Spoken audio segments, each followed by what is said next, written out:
aussi d'accepter qu'on puisse se poser des questions sans nécessairement dire à l'autre ben, tu protèges les coupables. Bon, il y en a un autre qui dit alors Dutroux n'a pas existé, mais non, personne n'a dit ça ici. On n'a jamais dit ça. Personne n'a dit ça. Moi, je crois qu'il y a quand même quelque chose de fond au niveau psychologique qu'il faut clarifier. Et mon ex-femme est toujours d'ailleurs docteur en neurosciences. Elle s'est spécialisée dans le stress post-traumatique et la croissance post-traumatique. Et c'est vraiment avec elle que j'ai compris la différence entre un souvenir que l'on peut induire chez quelqu'un, mais qui va toucher essentiellement les zones corticales au niveau de la mémoire, et puis les souvenirs traumatiques, qui eux sont inscrits dans la mémoire cellulaire, dans la mémoire du corps.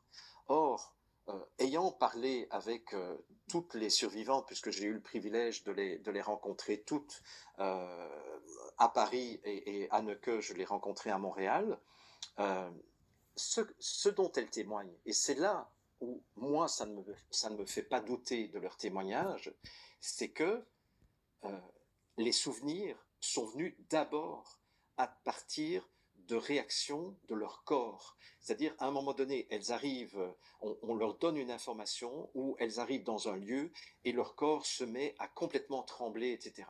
Et ça, c'est quelque chose qu'il est impossible d'induire à travers une thérapie. Et ça, moi, ça me fait dire que il existe probablement des faux souvenirs parce que effectivement, moi-même, je t'ai dit que j'avais travaillé bénévolement pour Néo Santé. C'est peut-être un faux souvenir. Il me semble que la première année, je ne me faisais pas payer pour aider le magazine à démarrer.